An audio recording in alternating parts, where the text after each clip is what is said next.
she didn't reveal any sources because that, it ain't for. I'm not the guy to really be trying to dig in who it is and what was that. I was just more so, hurt that the fact it only took you 24 hours. But, that's where our trust broke. But also me going to jail was like a harper on my mind that I'm risking too much. You know what I'm saying? But why did you go to jail? What did you do? What were you charged with? So like I said, the night I was charged with reckless endangerment.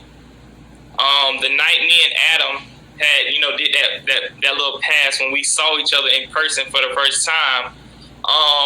Me and her went to the event. We didn't expect any drama. And also being like in this new limelight, in Atlanta, we pistol toters. We carry guns. If you don't think people here do, you're dumb. But that night, I had my gun on me. We came in the party happy, ready to have a good time. He was there. I never made eye contact with him. He probably looked at me, saw me. This was after all of this drama going on. And we walked. So he's at the bar. We walked past him. I didn't speak. He didn't speak to me. We didn't make eye contact. Me and her, we at the other end of the bar. And he sends his friend over. And his friend walks up to me, and he's like, "Hey, let me holler at you real quick." And I'm like, "What you need to holler at me for? I don't even know who you are. What's up?" But this is a guy I never seen. And you're at the party with Toya? Yeah.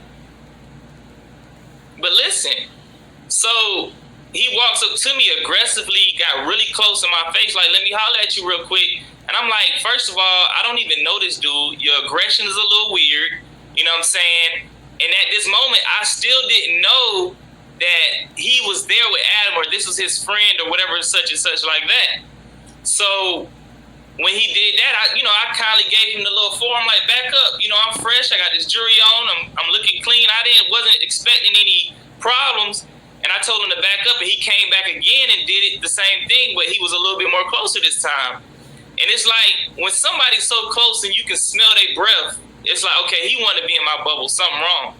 So at that moment, I pulled my gun out, and I'm like, "Hey, man, you need to back up, because this ain't gonna go the way you pull the gun out on him in the party? In the party, you hear me? In the party, okay?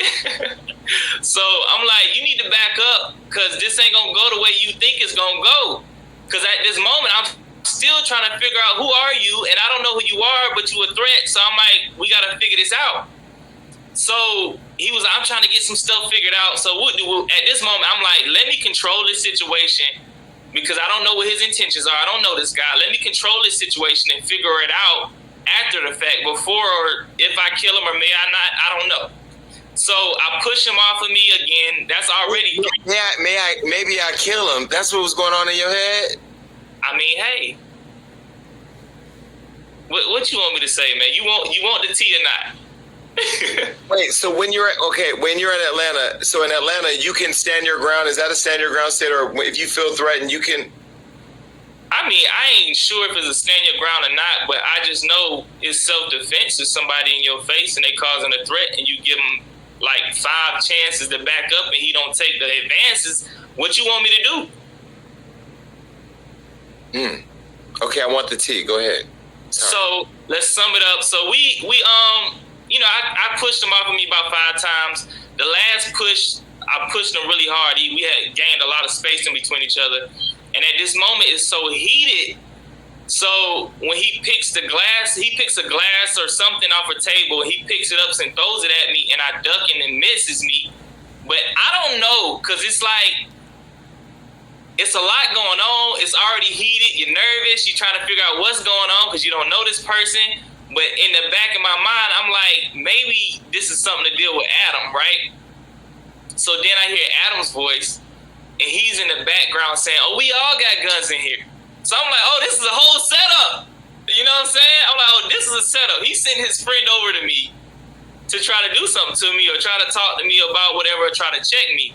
So when he picked the glass up, I'm thinking like, I don't know if it's a glass, I don't know if it's a gun, I don't know if it's a knife. So I let off a shot. But I didn't shoot anybody. You shot the gun in the party? I did.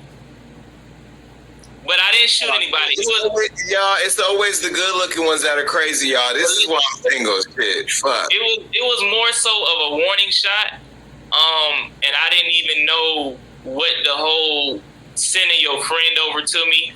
I was more so like, if he really wanted to have a conversation, he could have came over there himself. Because I would have respected it if he was aggressive or not. I just would have been like, let's talk.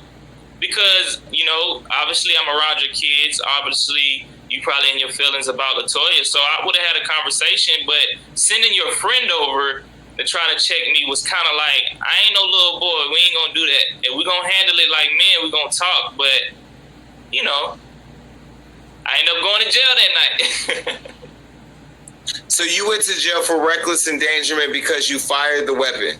No, it wasn't because I fired the weapon. The reckless endangerment was because it was more than 20 people in the building. I could have killed any and everybody because I just let off a shot they felt like. But it was still self-defense, which they claimed it as. But it was more so when I pushed them, we created so much distance, and they saying I could have just walked away instead of letting off a shot. And if I was going to shoot him, I should have did it when he was right up on me. So where was LaToya when all this was happening? She was still at the bar. So it was like a hustle and tussle. We kind of moved from the spot we were in. She was at the bar. You know, women, they're shocked, man. They can't handle stuff like that.